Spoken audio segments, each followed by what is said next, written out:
I had tried recording this with my mic while we were riding, but unfortunately it seems my mic had some technical difficulties and none of it actually recorded properly. So instead of trying to increase the volume and edit it so that you can hear what I'm saying, I'm just going to do a voiceover. One of my favorite things to talk about in how we ride and how I've been riding Rudnik for the last 3 years is that we ride 100% bitless.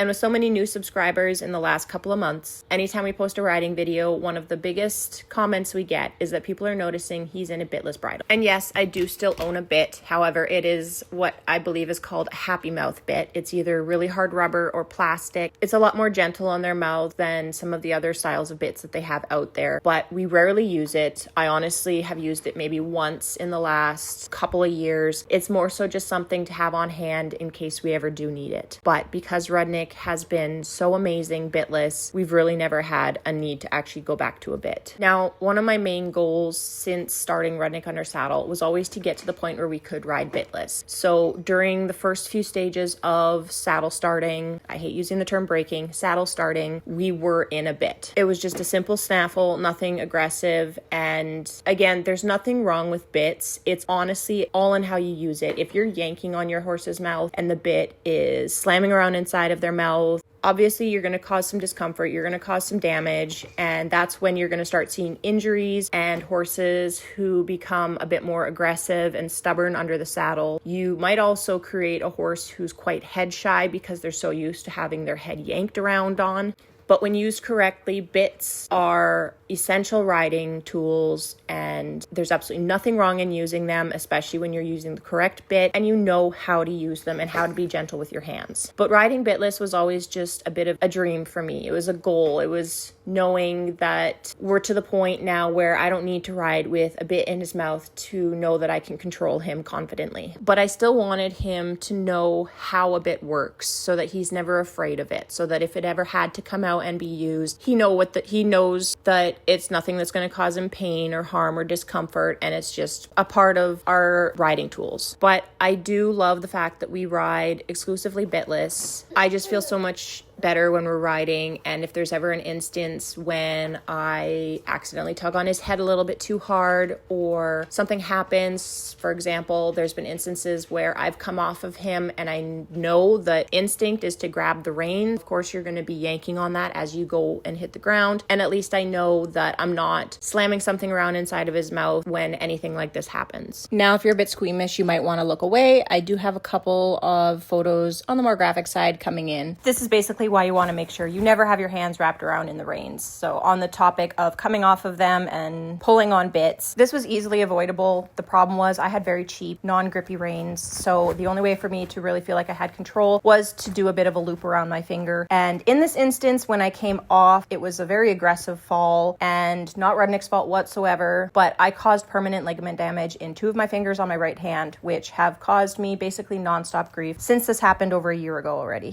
That being said, this would have happened bitless or not, but just a reminder while we're on the topic of yanking on mouths and coming off of horses, make sure you never wrap your fingers around in the reins ever. Last summer, before I had to slow down and start riding more cautiously, we were actually working at a lot more liberty work under saddle. So I found that Rudnik was actually responding really well to this, and he was picking it up very quickly. What I was doing was I was removing the stirrups from my saddle. I was tying up my reins so that I wasn't using those, and we were basically just riding off of what he's feeling through my legs and the seat, learning cues from each other and how to kind of read each other's body when I'm in the saddle. Plus, I'm quite confident this is how I had the core strength that I did last year, along with the muscles that I had developed before I got pregnant. So I'm definitely not where I was then. It's going to take some time to get back there, but it gives me something to work towards this year. So when we were starting Rudnik under saddle, I was very adamant that I wasn't going to start him too young. And I know that 2 can be a very common age to start horses under saddle. And while I don't disagree with it to a point, I do not believe I should be getting into the saddle when he is that young. So even at 2 years old, he was probably just about 3, like maybe a month shy of 3 years old, was the first time I ever put a saddle on him. him. And that was just to get him used to feeling something on his back. We were doing some groundwork, getting him used to the feeling of a saddle being there, something kind of knocking on his sides, and just knowing that it being there isn't a problem. Now, unfortunately, it had been a long time since I'd worked with horses. I used to work with them very regularly growing up. It had been probably 4 or 5 years at this point. So I kind of made a mistake thinking I was doing it for the better when the results of that actually ended up being worse. Basically, what had happened was I had an old Western saddle that I put on him, and in efforts of trying to not spook him with a tight cinch, I left it a little bit loose. And so I was thinking that I'm just getting him used to having the feeling of the saddle on his back, the cinch under him kind of sitting there. That'll be enough to get him used to it. However, I did not think about the fact that once he started moving, that saddle was going to be sliding around on his back, which was going to be creating a bit too much movement. And so the results of that, basically, it went as anyone would expect it went. Fortunately, I corrected that mistake the next time. It never happened again. He was cool as a cucumber, but lesson learned, and just tighten the cinch.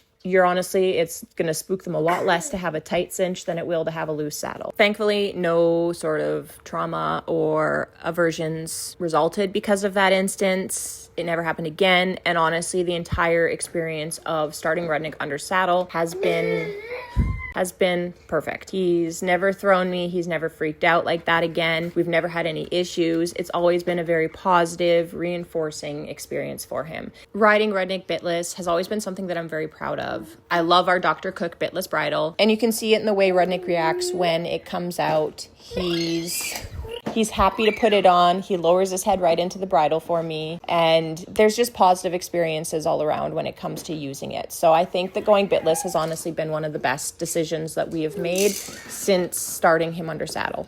So Rudnik was about 4 years old before I actually got in him and walked around. It was probably 3.5, close to 4 the first time I ever sat in the saddle on his back, but I didn't actively start riding him until he was in his 4th year. Horses are actually still growing and developing until they're about 6 years old. So riding them too hard, too young can be so damaging for their legs. And I wanted to give Rudnik the best chance that I had at making sure that we have a long riding career together. And obviously, if I could never ride him again, that wouldn't change things. He's not going anywhere. But I want him to be healthy, strong, comfortable, and hopefully a very long and healthy life. For anybody that chooses to ride with bits, I have absolutely nothing wrong with that. Bitless is simply our preference. Rudnik just responds so much better to it. He's had dental work done. We know that it's not just because the bit is uncomfortable where it sits in his mouth. It's just that I found him as a specific individual horse really responds so much more willing to bitless. And you can see that in that sense, when we're riding bitless, it's so much more of a partnership. We're working together. We're doing this together. It's not me yanking on his face when he's being stubborn or not doing what I want him to. I ride with a very light hand. Obviously, sometimes there's need for correction. If he puts his head down to have some grass, I might need to be a little firmer on the reins. But overall, he requires very little actual pressure to his head to get any sort of responses from him. So I just don't see why it's really necessary for us to even ever really go back to a bit. That being said, some horses just can't focus if they're not in a bit. Growing up, we had a mare that you'd probably never be able to ride her bitless just because she was very strong-headed and stubborn. For some horses, it's just not possible though. Growing up, we had a mare who, my mom actually still has her. She's almost close to 30 now, but she's a very strong-headed and stubborn mare. So riding her bitless would probably not be the best idea. I did used to hop on her bareback with a halter, but it was definitely a lot more of a struggle to get any sort of response from her. So some horses are going to need a bit for the duration of their riding career, and it really just comes down to educating yourself on how to use them correctly to not damage your horse's mouth, cause any sort of mouth trauma, and just to make sure that you have the best, strongest relationship in and out of the saddle with your horse that you can.